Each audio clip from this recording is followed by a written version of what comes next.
Pues vamos a continuar con nuestro estudio acerca del libro de Daniel. Abran sus Biblias en el capítulo 7 del libro de Daniel. Y como decíamos en la mañana, todo lo que está pasando actualmente en el Medio Oriente nos ha puesto a todos nosotros como cristianos expectantes, alarmados, no, porque todo está escrito que va a suceder conforme las Escrituras lo establecen, lo determinan, el anticipado conocimiento de Dios, su determinado consejo. Pero es interesantísimo la época que estamos viviendo, porque Cristo usó, ¿verdad?, la parábola de la higuera en Mateo 24, y es interesante que en el Antiguo Testamento hay 3 árboles que se compara con Israel, que es la vid, el olivo y la higuera. La única diferencia cuando Jesús dice, mirad la higuera, cuando brotan sus hojas, saben que el verano está cerca, no pasará esta generación sin que todo esto acontezca. Muy bien, ¿quién es la higuera de estos 3 árboles? Sabemos claramente que es Israel. ¿Por qué la higuera?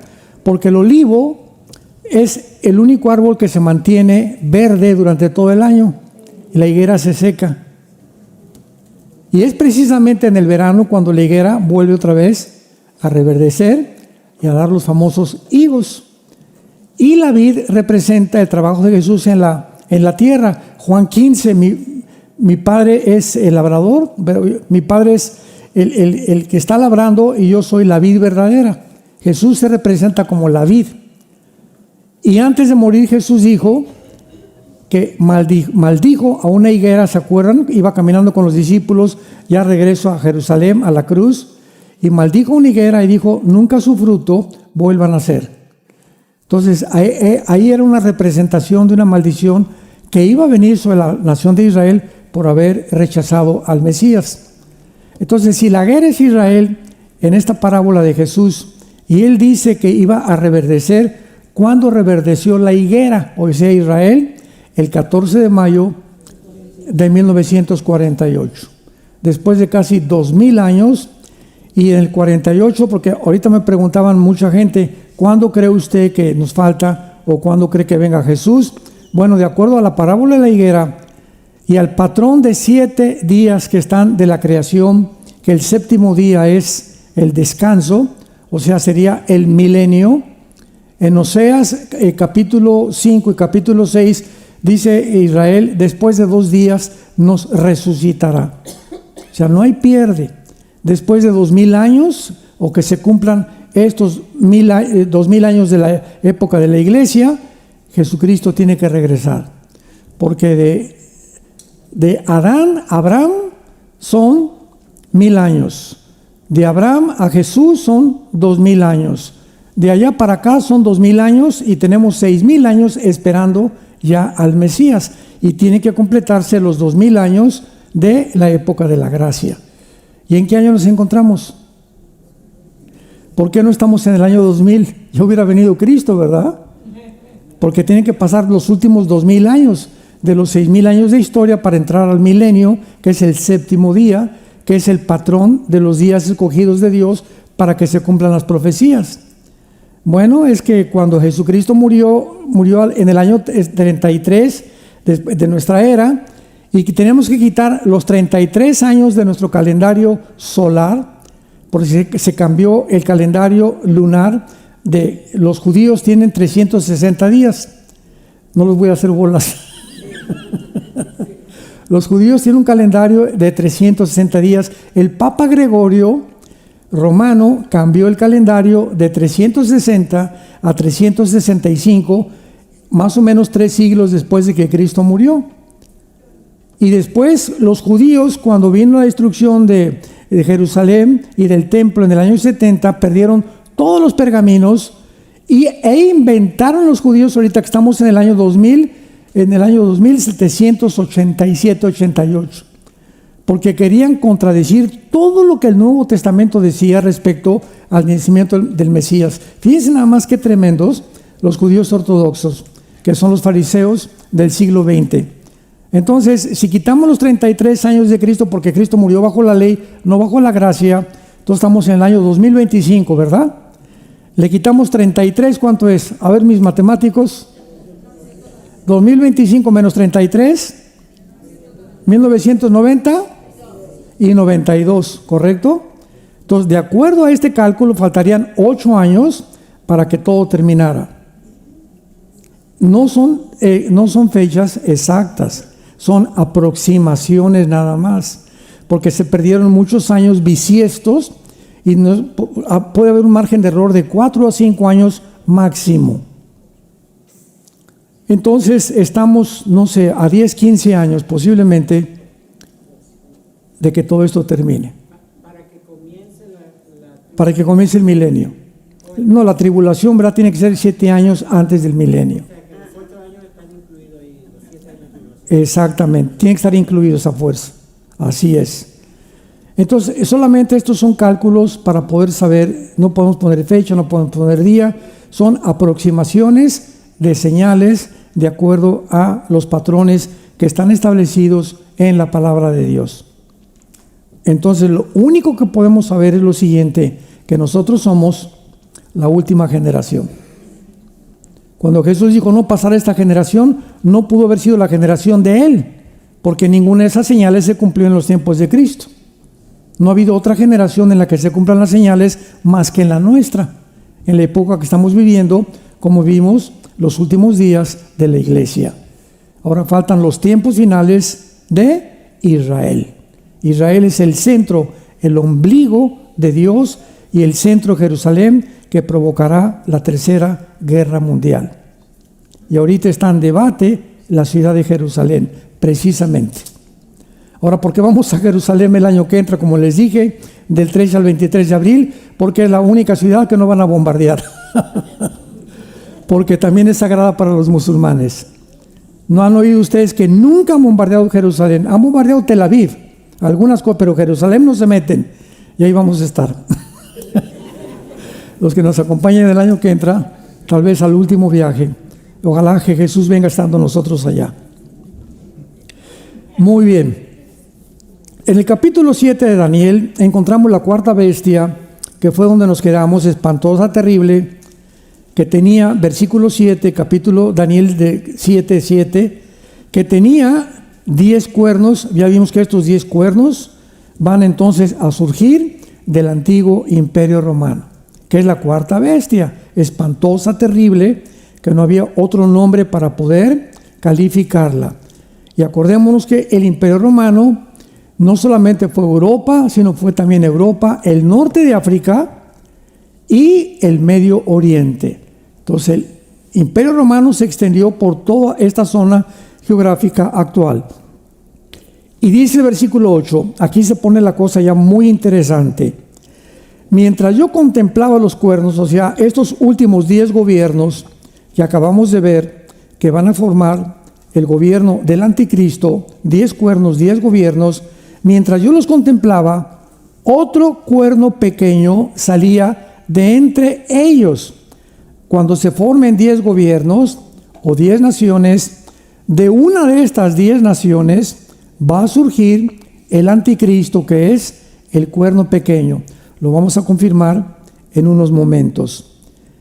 Y salía entre ellos, y delante de él fueron arrancados 3 cuernos de los primeros, y este cuerno tenía ojos como de hombre y una boca que hablaba grandes cosas. Muy bien. Versículo 19. Otra vez Daniel, igual que nosotros, tenemos el deseo de saber la verdad acerca de la cuarta bestia. Cuernos, ojos, etcétera, etcétera. Terrible. ¿De qué está hablando la Biblia?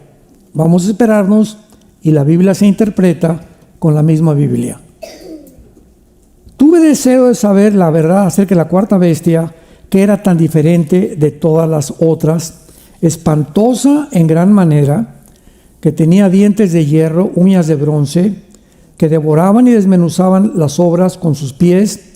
Asimismo, acerca de los 10 cuernos que tenía en su cabeza, y del otro, ese otro es el anticristo, es el cuerno pequeño que salió, y del otro que le había salido, delante del cual habían caído 3. Y este mismo cuerno tenía ojos y boca, que hablaba grandes cosas, y parecía más grande que sus compañeros. Y veía yo que este cuerno, el cuerno pequeño, hacía guerra contra los santos y los vencía. Aquí ya comienza el Espíritu Santo a darnos pistas acerca de este cuerno pequeño. Muy bien. Veamos el versículo 23, la explicación del mismo Espíritu Santo que nos revela la palabra en este párrafo. Dijo así: la cuarta bestia será un cuarto reino en la tierra, el cual será diferente a todos los demás, devorará, trillará y despedazará. Y los 10 cuernos significan de aquel reino. ¿De cuál reino? Del cuarto. ¿Quién era el cuarto? Las piernas, ¿se acuerdan? De hierro, de la estatua de Nabucodonosor. El primero era Babilonia, Medo-Persia, Grecia y Roma. De ese cuarto reino, dice la Biblia, será un cuarto reino que será diferente a todos los demás. Trillará y despedazará. Y de estos 10 cuernos significan que de aquel reino, sea del Imperio Romano, ya sea de Europa, del Medio Oriente o del norte de África, que es el cuarto reino, se levantarán 10 reyes. Ya vamos aclarando todo. Estos 10 dedos que significan el estatua de Nabucodonosor, la última forma de gobierno mundial, van a surgir ¿de dónde? Del antiguo Imperio Romano, del occidente y del oriente, donde se dividió el Imperio Romano. ¿Me van siguiendo? Aquí ya se comienza a poner más clara la situación. Los 10 cuernos significan de aquel reino, del cuarto reino Roma, se van a levantar 10 reyes. Estos 10 reyes van a ser 10 del Medio Oriente, 5 del Medio Oriente y 5 de Europa. Esta es la última forma de gobierno mundial. Y tras ellos se levantará otro. Yo tengo mi Biblia circulado en rojo, otro, cada vez que es otro, porque ese otro es el anticristo, como lo vamos a ver, el cual será diferente de los primeros y a 3 derribará. ¿Cómo sabemos que ese otro y ese cuerno pequeño es el anticristo? Porque lo dice el versículo 25. Hablará palabras contra el Altísimo, o sea, el cuerno pequeño, el otro. A los santos del Altísimo quebrantará. Pensará en cambiar los tiempos y la ley, y serán entregados en su mano hasta tiempo y tiempos y medio tiempo, que equivale a 3 años y medio, o 42 meses, de acuerdo al Apocalipsis. Pero, o sea, después de que este cuerno pequeño haga guerra contra los judíos y contra los cristianos, se sentará el juez. ¿Ven la cronología?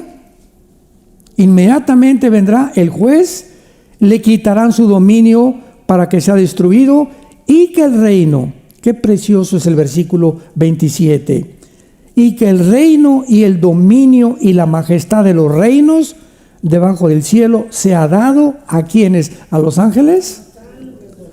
A nosotros.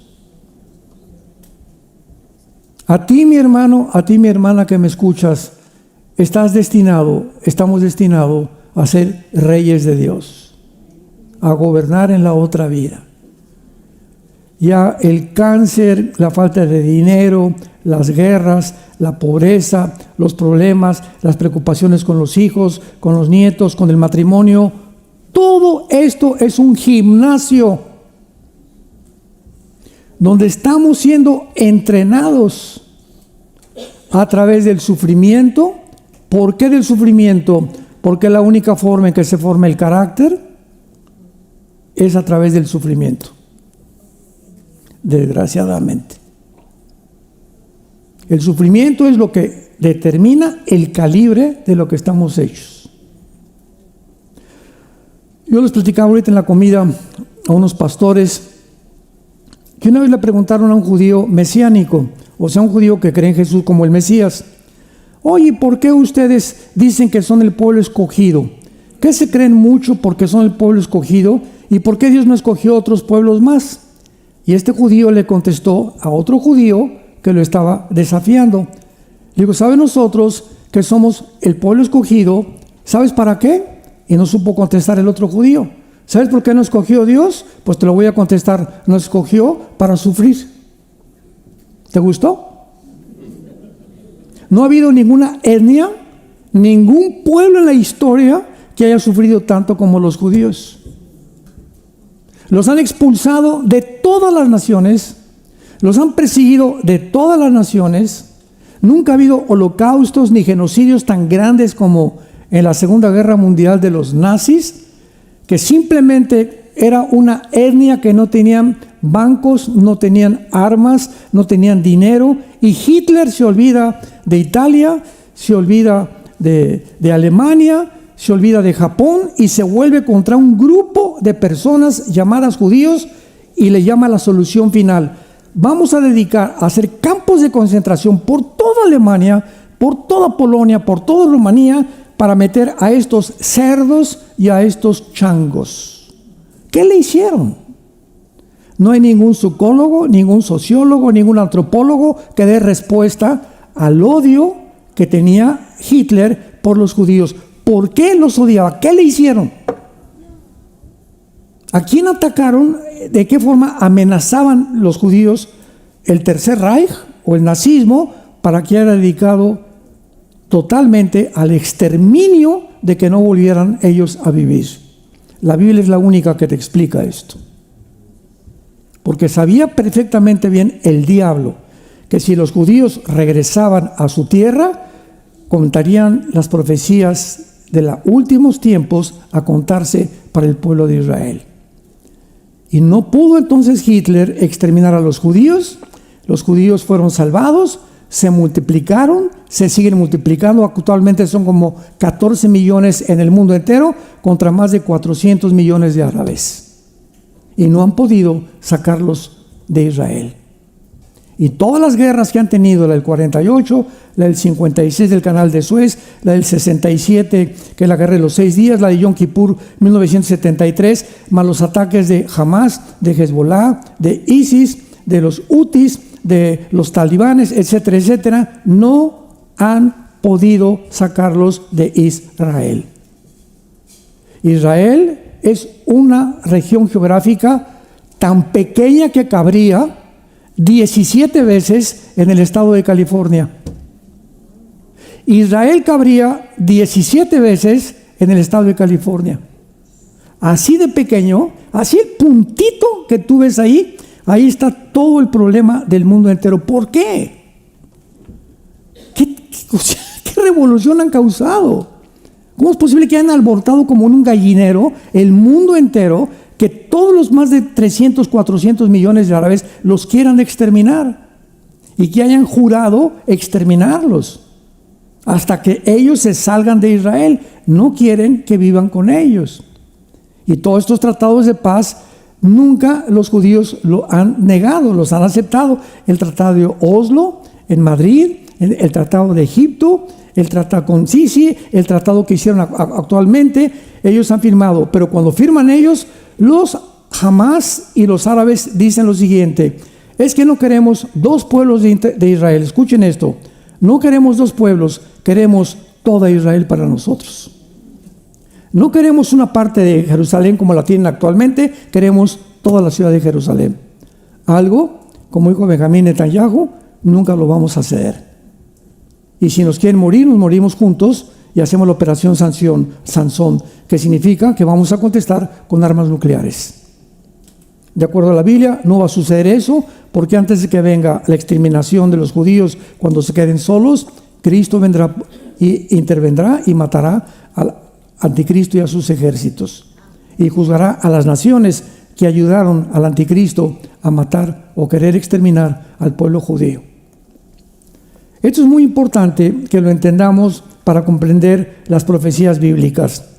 Entonces, vemos claramente en el capítulo 8 de Daniel, que es otra profecía, donde ya se reduce. En el capítulo 2 vimos las 4 imperios: Babilonia, Medo-Persia, Grecia y Roma, y los 10 dedos. En el capítulo 7, 4 bestias que representan los 4 imperios de la vida. Pero aquí en el capítulo 8 se reduce y se pone la atención, tanto en el capítulo 8 como en el capítulo 11, sobre Grecia e Irán. Y se representan por un macho cabrío que es Grecia, y un carnero que representa a Irán en el capítulo 8. Dice el versículo 3: alcé los ojos y miré un carnero que estaba delante del río con 2 cuernos, y uno creció más alto que el otro. Y vi que el carnero hería con los cuernos al poniente y al norte y al sur. Vemos nosotros que el imperio medo-persa se extendió, como dice la Biblia, al norte y al sur, y ninguna bestia podía contra él.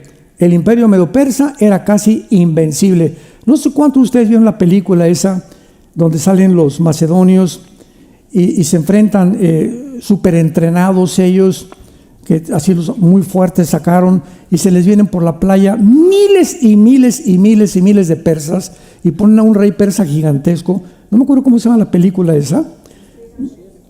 ¿Cómo? ¿Los gigantes?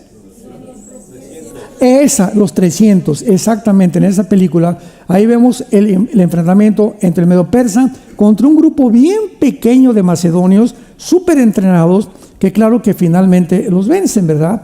Pero vemos nosotros que después Grecia vence al imperio medo-persa, representado por el macho cabrío, el imperio griego. Mientras yo consideraba versículo 5, un macho cabrío venía del lado del poniente. Versículo 6, vino hasta el carnero de 2 cuernos. Versículo 7, y lo vi que llegó junto al carnero, se levantó contra él y lo hirió, y le quebró sus 2 cuernos. ¿Por qué 2 cuernos? Porque eran los medos y los persas que se unieron.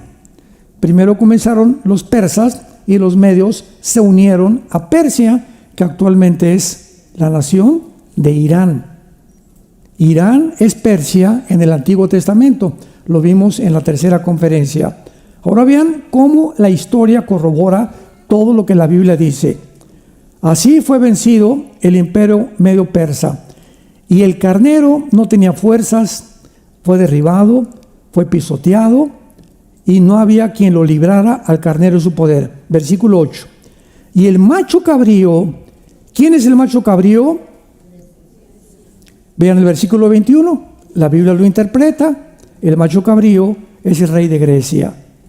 ¿Quién fue el rey de Grecia? Alejandro el Magno. A los 21 años, hijo de Filipo de Macedonia. Impresionante que se le compare con un leopardo, como lo acabamos de ver, por la rapidez con que Alejandro conquistó casi todo el Medio Oriente, parte de Asia, y le faltó nada más la India, que estaba ya cansadísimo su ejército, y él muere en Irak, lo que es Babilonia en el Antiguo Testamento. Entonces Alejandro el Magno muere, pero vean ustedes con mucha atención lo que pasa. El macho cabrío se engrandeció, Alejandro el Magno, pero estando en su mayor fuerza, aquel grande cuerno que es Alejandro el Grande fue quebrado, y en su lugar salieron otros 4 cuernos notables hacia los 4 vientos del cielo. Estos 4 cuernos son las 4 divisiones históricas, maestros de historia que nos acompañan, que surgieron del antiguo imperio griego. ¿Quiénes fueron las 4 divisiones? Fueron Egipto, y Siria, Turquía y Macedonia. Siria quedó Seleuco, el general de Alejandro el Magno. En Egipto estaba Ptolomeo, en Macedonia Lisímaco, y en Turquía Casandro. Es el nombre de los 4 generales que se repartieron completamente el imperio griego. Pero aquí vamos a ver que ya la Biblia se reduce completamente y nos usa un microscopio la Biblia para que veamos de dónde saldrá el anticristo. De una de las 4 divisiones del imperio griego. Y el imperio griego fue vencido por el imperio romano. Y dice así: estando en su mayor fuerza fue quebrado los 4 cuernos notables hacia el 4 vientos del cielo, y de uno de ellos ¿De uno de quiénes? De una de las divisiones del imperio griego. ¿Van siguiendo? De una de las divisiones del imperio griego salió, ¿quién? Un cuerno pequeño. El que en el capítulo 7 nos habla que es el anticristo. De una de las divisiones del imperio griego saldrá el anticristo, que creció hacia el sur, al oriente y a la tierra gloriosa. Observen. ¿De dónde saldrá el anticristo? ¿Por qué no se pone del norte? De estas 4 divisiones vemos el mapa: Siria, Egipto, Turquía y Macedonia. Dice que creció el cuerno pequeño o el anticristo hacia el sur y hacia el oriente y hacia Jerusalén, la tierra gloriosa, pero no hacia el norte, porque él viene del norte. Y en el norte, ¿cuál fue la división del imperio griego? Siria. Siria e Irak, que en el Antiguo Testamento ocupaban el mismo territorio. Vamos a ver más adelante que al anticristo se le llama el rey de Babilonia y se le llama el rey de Asiria, o el asirio, así se le llama en la Biblia. Vamos a corroborarlo para ir respaldando con la Biblia todo lo que estamos diciendo y después continuamos con esta lectura. Vayamos a Isaías capítulo 10. Veamos qué claras son las escrituras y cómo, conectando todos los puntos, tenemos ya el mapa claro de la enseñanza. Isaías capítulo 10, versículo 5. Oh Asiria, vara y báculo de mi furor, en su mano he puesto mi ira.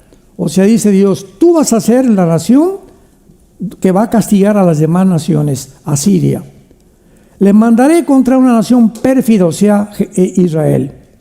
Y sobre el pueblo de mi ira le enviaré, que es Israel, para que quite despojos y arrebate presa y lo ponga para ser hollado como lodo de las calles.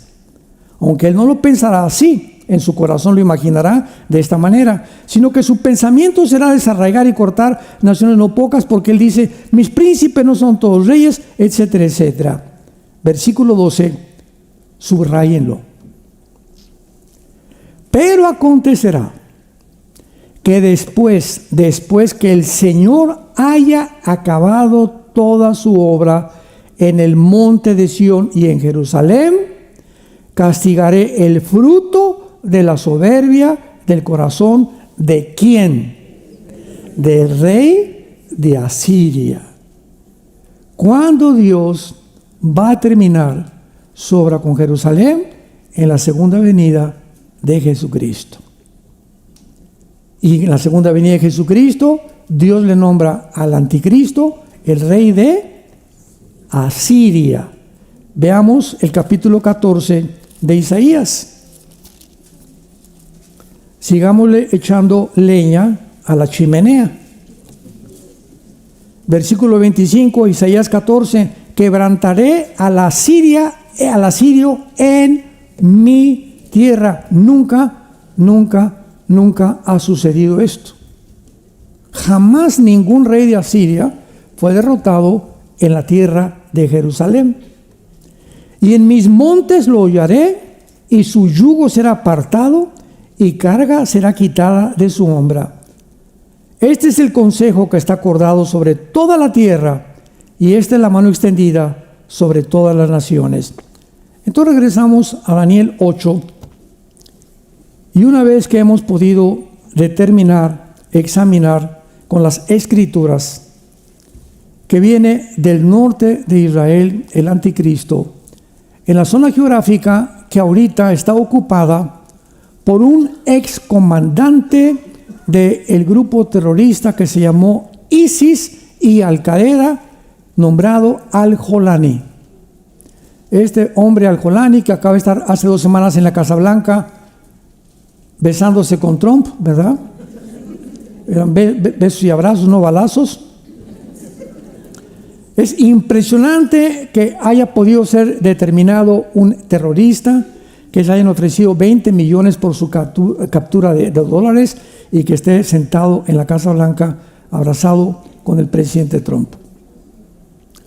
Este hombre, Jolani, derrocó al último de la familia Assad, que era una familia, el papá, el abuelo, el papá y el hijo, que gobernaron Siria por muchos años, casi desde un poquito después, antes o después de la Segunda Guerra Mundial, cuando repartieron todo el Medio Oriente, los ingleses. Y este hombre, Assad, huyó hacia Rusia. Y allá Putin ahorita lo tiene cobijado, durmiendo, ¿verdad?, con más de 200, 300 millones de dólares que sacó de Siria. Pero lo interesante de esto es que nadie creía, ni yo mismo, que Siria pudiera ser conquistada o que pudiera terminarse el gobierno de los Assad. ¿Por qué?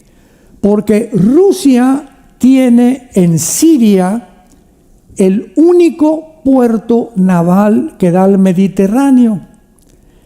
Y si Siria caía en manos de cualquier nación que no fuera Rusia, Rusia se debilitaría estratégicamente, políticamente y económicamente, porque entonces ese puerto caería en manos de enemigos de Rusia, que es el puerto de Tortok o Vostok, como se llame, que es el Mediterráneo. Entonces Assad es sacado y es mandado a Rusia, y Siria queda en manos de un terrorista llamado Jolani.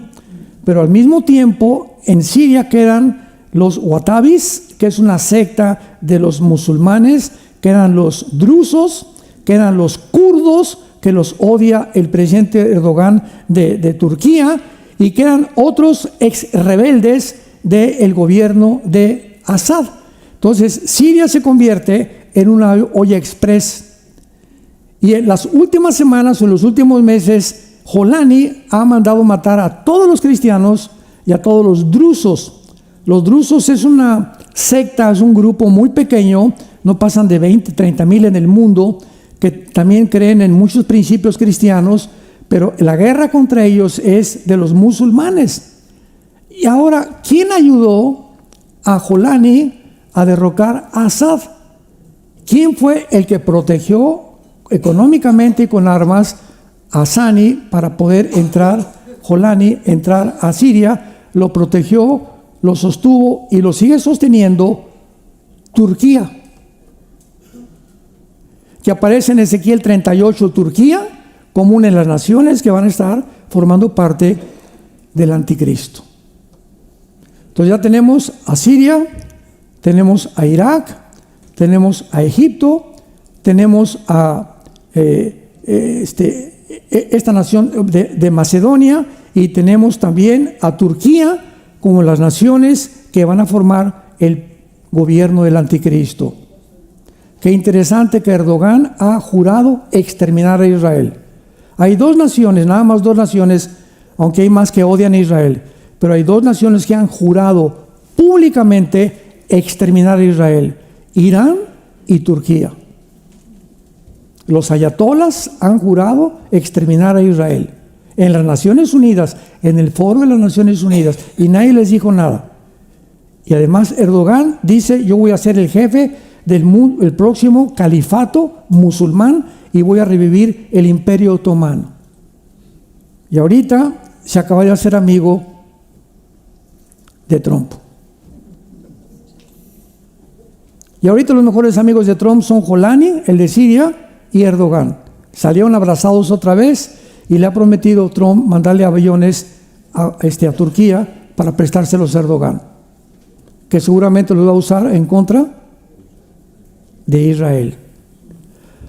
Ahora entendamos algo. ¿Quién es Trump o por qué ha entrado Trump? Desde que entró al gobierno fue una bendición grandísima, porque Dios actúa de esta manera, hermanos en Jesucristo. En el Antiguo Testamento Dios escogió un hombre llamado Ciro de Persia. Y Ciro se le nombra en la Biblia el ungido de Jehová. La palabra ungido significa una persona que Dios escoge para un propósito determinado. Ciro nunca se convirtió, Ciro fue siempre idólatra. Pero así como Dios ungió a Ciro, usó también al faraón de Egipto para que las 10 plagas, endurecer su corazón y mostrar su poder ante el mundo, porque sus pensamientos no son nuestros pensamientos, así es la forma como usa Dios. Entonces Dios escoge a Trump también como un ungido para acabar con la ideología de género, para acabar con los abortos, para fortalecer a la iglesia, etcétera, etcétera, temporalmente de todo este año.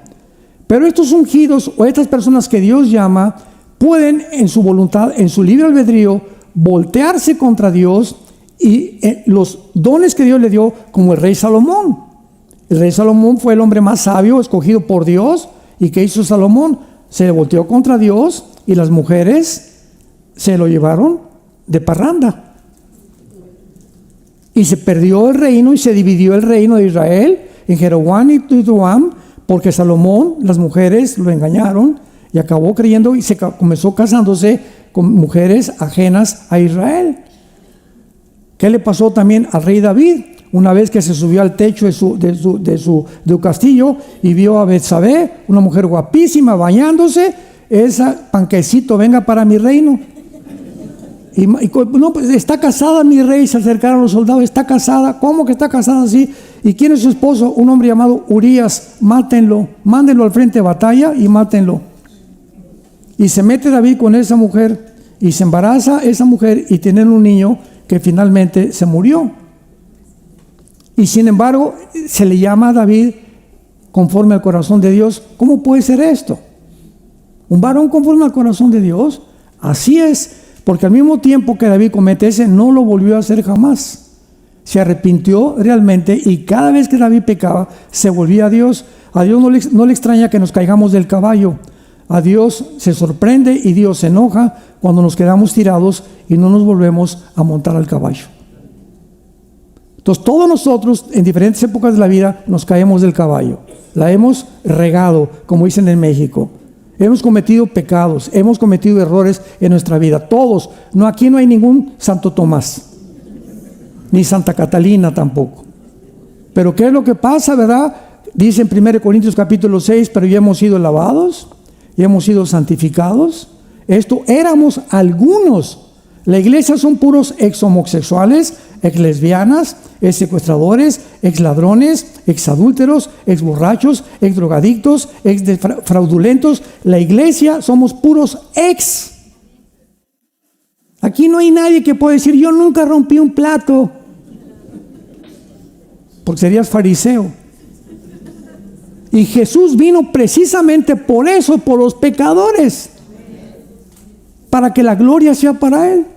Hacer de un borracho un santo, un secuestrador un santo, un asesino un santo. Pablo mató cristianos. Pablo era perseguidor de la iglesia. Y cuando mataron a Esteban, en Hechos 7, ahí estaba Pablo, y estaba cuando aventaron sus ropas y lo apedrearon, ahí estaba Pablo siendo testigo del primer mártir de la iglesia, Esteban. Y la iglesia está llena de casos. La mujer, ¿cómo se llama? Otra mujer que estaba endemoniada también en el Nuevo Testamento con 7 demonios, fue la mujer que al pie de la cruz con María, la Madre de Jesús, fue la mejor discípula de Jesucristo, una ex endemoniada.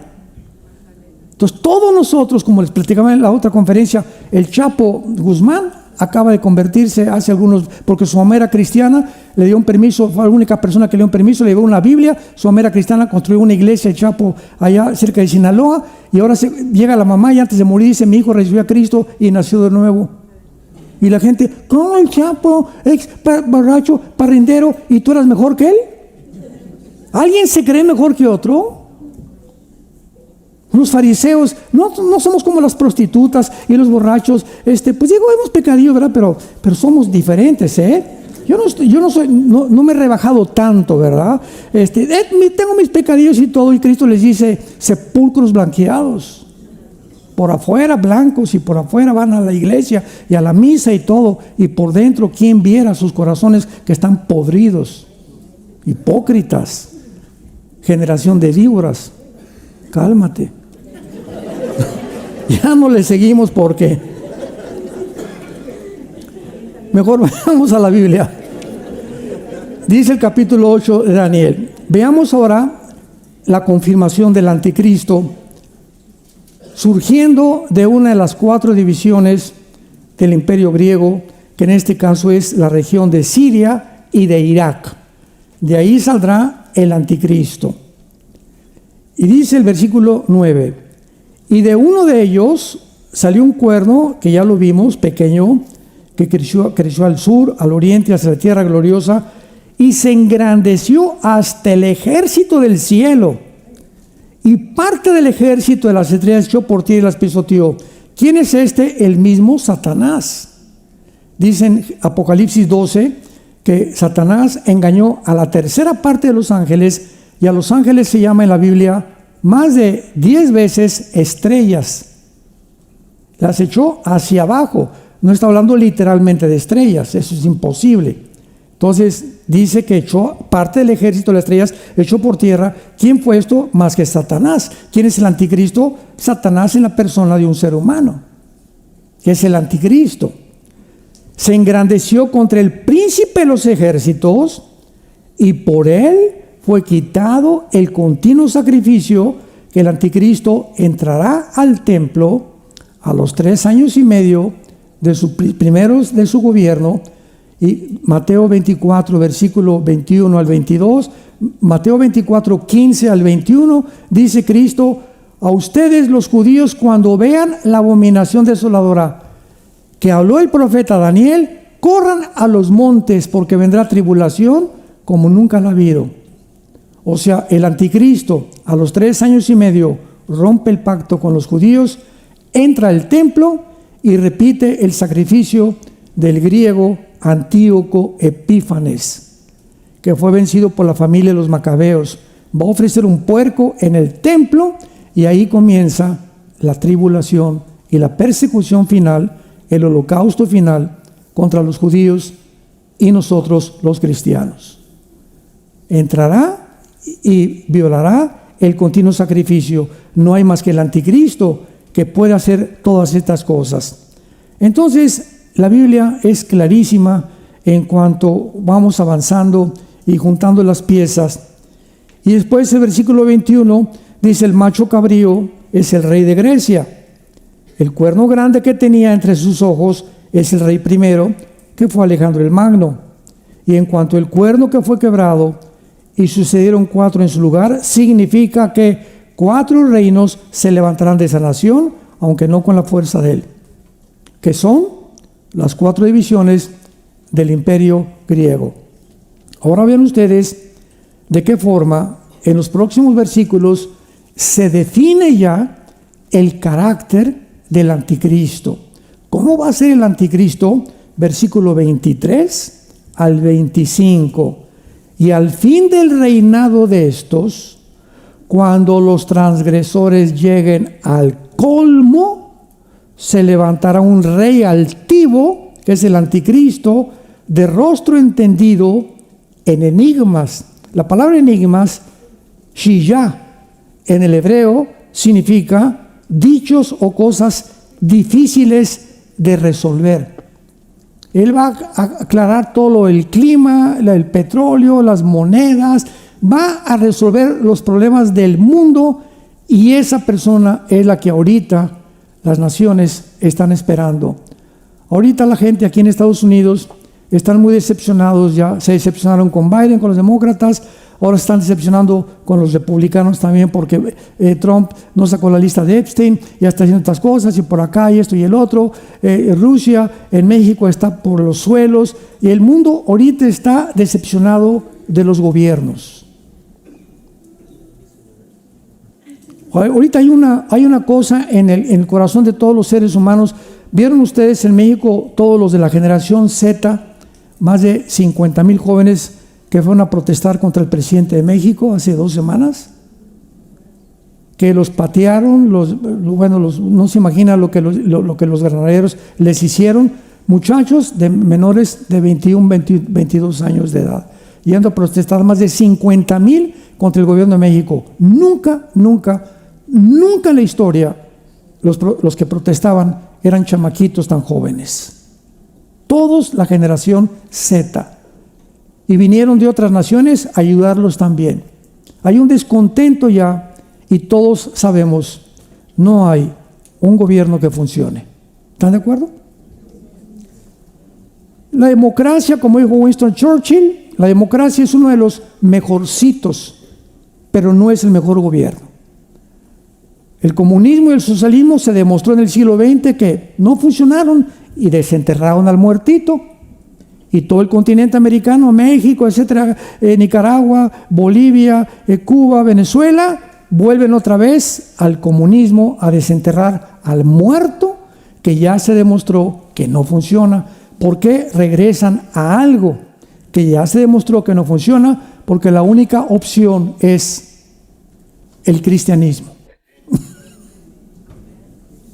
Es la única opción que hay. Aceptar a Jesucristo como nuestro Salvador y que Él reine. Pero a ver, convéncelos. Entonces estamos en un mundo una tensión tremenda, un mundo muy conflictivo. Y tenemos que comprender esto.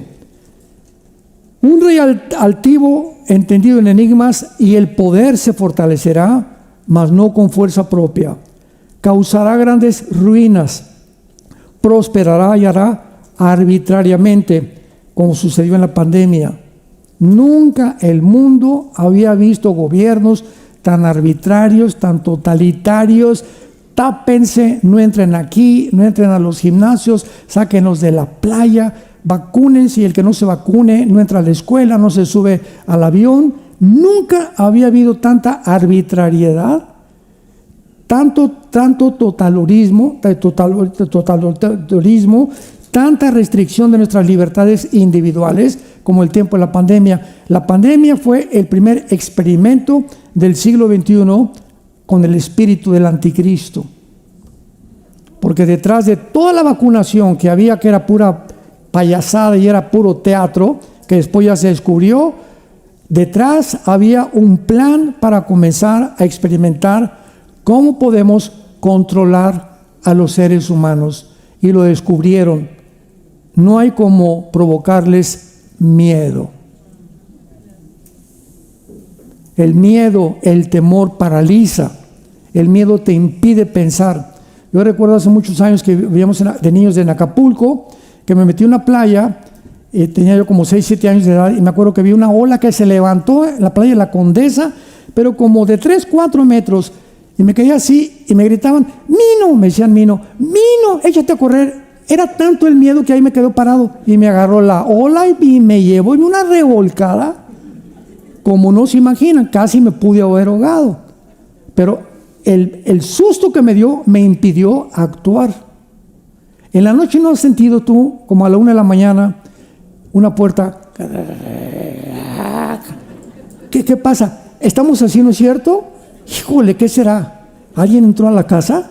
Y nos da miedo pararnos, no sabemos cómo actuar, porque el miedo comienza a bloquearnos todos los sentimientos y las emociones, nos paraliza, el miedo paraliza, nos impide actuar y razonar.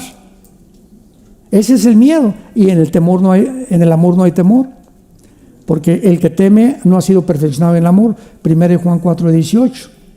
Entonces, este hombre está ya haciendo experimentos como el de la pandemia y va a actuar arbitrariamente y destruirá a los fuertes y al pueblo de los santos.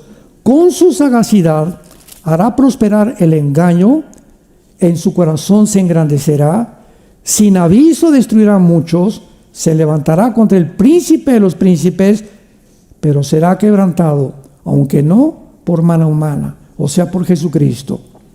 Vemos aquí finalmente la descripción del cuerno pequeño, y ahorita que entremos al capítulo 9 y veamos la semana 70 de Daniel y la operación de los principados operando en las naciones, vamos a entender lo que está pasando en Estados Unidos, lo que está pasando en México y hacia dónde el mundo se dirige en menos de, 6, 7, 8 años.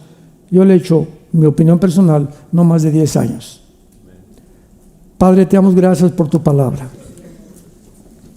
Gracias, Señor, porque nos has llamado de acuerdo a tu preconocimiento en la santificación del Espíritu para obedecer y ser rociados con la sangre de Jesucristo.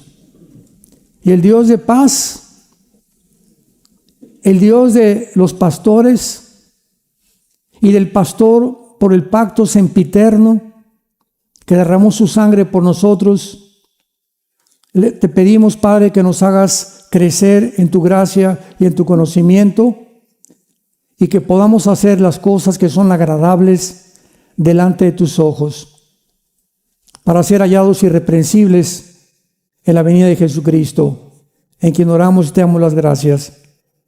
Amén.